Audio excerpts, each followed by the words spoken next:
இனிய தீபாவளி நல்வாழ்த்துக்கள். வாஸ்து பூஜை ஐப்பசி 11ஆம் தேதி எந்த மூலையில் செய்ய வேண்டும்? 28/10/2025 செவ்வாய்க்கிழமை 7:44 8:20 சப்தமி திதி 7வது திதி, அஷ்டமி வரலைங்க. சித்தயோகம் கூடிய நாள்ல சுக்கிரனுடைய நட்சத்திரம் ஆகிய பூராடத்துல ஜீவன் நேத்திரம் உள்ள நாளில் வாஸ்து பூஜை செய்து கட்டட வேலை, கடை துவங்கிறது மற்றும் ஒரு பெரிய அளவில் ஒரு நிறுவனம் கட்டுறதற்குண்டான ஏற்ற நாள். இப்போ உதாரணத்திற்கு நீங்க எந்த மூலையில் வாஸ்து செய்யணும்? கிழக்கு, மேற்கு, வடக்கு, தெற்கு.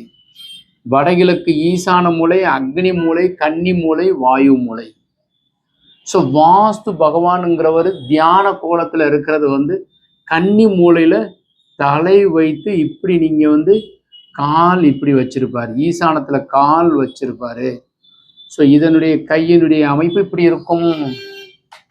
அப்ப பூஜை செய்வதற்குண்டான ஏற்ற அமைப்பு தென்மேற்கு பகுதியில இப்படி நீங்க பெட்ரூம் அமைக்கும் போது தென்மேற்கு கன்னி மூலை சார்ந்து இந்த மாதத்தில் ஐப்பசியில் அடைமழை காலத்தில் கன்னி மூலையில் வாஸ்து பூஜை செய்வது சிறப்பு.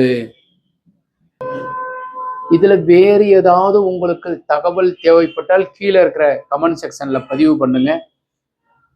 இந்த வீடியோ உங்களுக்கு பிடித்திருந்தால் லைக், ஷேர் பண்ணுங்க, கமெண்ட் பண்ணுங்க. மற்றும் வரைபடம் தேவைப்பட்டால் கீழே இருக்கிற நம்பர் கான்டாக்ட் பண்ணுங்க. வணக்கம்.